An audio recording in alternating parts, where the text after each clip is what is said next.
സംസ്ഥാന സ്കൂൾ കലോത്സവം കഴിഞ്ഞ് നമ്മളെല്ലാവരും ഏറെ വിഷമിപ്പിച്ച, ഏറെ സങ്കടപ്പെടുത്തിയ വാർത്തയായിരുന്നു ഇതിൽ പങ്കെടുത്ത് തിരിച്ചു പോകുമ്പോൾ ട്രെയിൻ അപകടത്തിൽപ്പെട്ട് കാലിന് പരിക്കേറ്റ മുഹമ്മദ് ഫൈസൽ. ആ മുഹമ്മദ് ഫൈസൽ ഇപ്പോൾ ആശുപത്രി വിടുകയാണ്. പി ജയരാജൻ CPM നേതാവ് വിദ്യാർത്ഥിയെ കാണാൻ വേണ്ടി ആശുപത്രിയിലേക്ക് എത്തിയിരുന്നു. റിയ ബേബി നമുക്കൊപ്പം വിവരങ്ങളുമായി അവിടെ നിന്ന് ആശുപത്രിയിൽ നിന്ന് ചേരുന്നുണ്ട്. റിയ, ഫൈസലിൻ്റെ ഒരു ചോദ്യമുണ്ടായിരുന്നു, ഞാൻ ഇനി എങ്ങനെ വട്ടപ്പാട്ട് മത്സരത്തിൽ പങ്കെടുക്കും, ഞാൻ ഇനി എങ്ങനെ കാൽപന്ത് കളിക്കും, അതൊക്കെ ഏറെ എല്ലാവരെയും വിഷമിപ്പിച്ചിരുന്നു. ഓക്കെ ആയോ അവൻ? മുഹമ്മദ് ഫൈസൽ ഇപ്പോൾ ഏതാണ്ട് ആരോഗ്യസ്ഥിതിയൊക്കെ വീണ്ടെടുത്തിരിക്കുന്നു. കാരണം അന്ന് വട്ടപ്പാട്ട് വേദിയിൽ മണവാളനൊക്കെയായി A ഗ്രേഡൊക്കെ നേടി മടങ്ങുകയായിരുന്നു മുഹമ്മദ് ഫൈസൽ. അതിനിടയിലാണ് അപകടം ഉണ്ടായത്. നേരെ എറണാകുളത്തെ സ്പെഷ്യലിസ്റ്റ് ആശുപത്രിയിലേക്ക് കൊണ്ടുവന്നു. അല്പം മുമ്പാണ് P ജയരാജൻ ഇവിടെ എത്തുകയും മുഹമ്മദ് ഫൈസലിന് വളരെ ആത്മവിശ്വാസം പകരുന്ന തരത്തിൽ ആശംസകളൊക്കെ നേരുന്നു. കാരണം P ജയരാജൻ എത്താനുള്ള ഒരു കാരണം അദ്ദേഹം മുമ്പുണ്ടായി ഒരിക്കൽ ചികിത്സ തേടിയത് ഇവിടെയാണ്. അദ്ദേഹത്തിന്റെ കൈയുടെ ചികിത്സയടക്കം നടത്തിയത് ഈ ആശുപത്രിയിലായിരുന്നു. മുഹമ്മദ് ഫൈസൽ എന്തായാലും ആരോഗ്യസ്ഥിതിയൊക്കെ വീണ്ടെടുത്തു. ഇന്ന് വീട്ടിലേക്ക് പോകാം. ഒരു സർജറി കൂടി ആവശ്യമുണ്ട്. ഇപ്പൊ മുഹമ്മദ് ഫൈസൽ തന്നെ സംസാരിക്കുന്നുണ്ട്, എങ്ങനെയായിരുന്നു ഈ സർജറിയിലൂടെ കടന്നു പോയത്, എന്താണ് ഇപ്പോഴത്തെ സാഹചര്യം എന്നൊക്കെ ഇതാ ഫൈസൽ തന്നെ ഇപ്പോൾ നമ്മളോട് സംസാരിക്കും. ശരി റിയ, അവന് പറയാനുള്ളത് കൂടി കേൾക്കാം.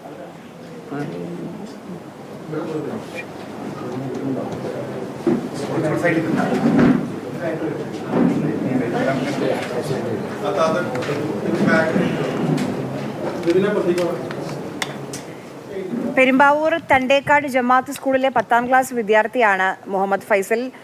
ഈ വട്ടപ്പാട്ട് മത്സരത്തിൽ മാത്രമല്ല, കായിക രംഗത്തും വളരെ സജീവമാണ്.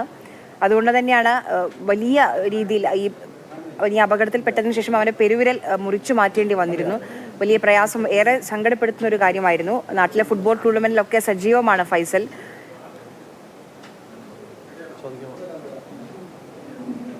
ഡിസംബറിൽ കൊച്ചിയിൽ ഈ സൂപ്പർ ലീഗ് കേരള സംഘടിപ്പിച്ച ഓൾ കേരള ഫുട്ബോൾ സെലക്ഷൻ ട്രയൽസിലൊക്കെ ഫൈസൽ പങ്കെടുത്തിരുന്നു. അതിലൊക്കെ മുന്നോട്ട് പോകാൻ വേണ്ടി വളരെ പ്രതീക്ഷയോടുകൂടി കാത്തിരിക്കുകയായിരുന്നു.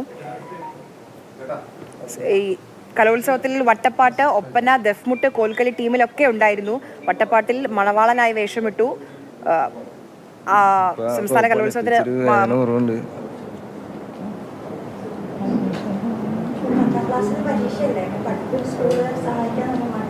സ്കൂളുകാർ സഹായിക്കാന്ന് പറഞ്ഞു. ഷോർട്ട് നോട്ടും കാര്യങ്ങളൊക്കെ കൊണ്ടുവന്നുണ്ട്.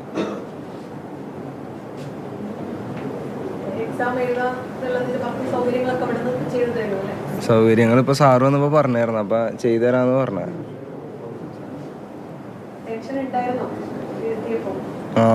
കാലാകെ പോയിപ്പോ പിന്നെ ഭയങ്കര പേടിയായിരുന്നു. ഇപ്പൊ ഇച്ചിരി പോലെ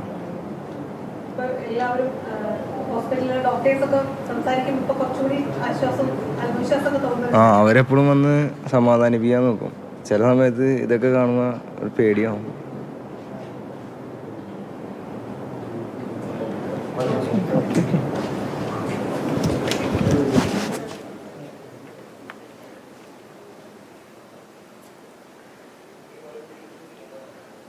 ഫൈസൽ എന്തായാലും ആരോഗ്യവാനായി ആശുപത്രി വിടുകയാണ്. ഇനിയും ശസ്ത്രക്രിയ ഒന്നുകൂടി ചെയ്യാനുണ്ട്. പെരുവിരൽ മുറിച്ചു മാറ്റേണ്ടി വന്നു. മറ്റ് 4 വിരലുകൾക്കും പരിക്കുണ്ടായിരുന്നു.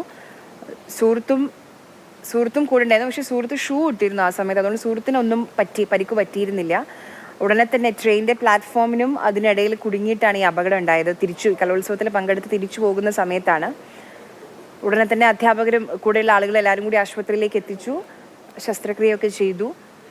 പക്ഷേ ഏറെ വിഷമിപ്പിക്കുന്ന കാര്യം, ഈ പറഞ്ഞതുപോലെ കലാരംഗത്തും കായിക രംഗത്തും ഒക്കെ സജീവമായിരുന്നു ഫൈസൽ എന്നുള്ളതാണ്.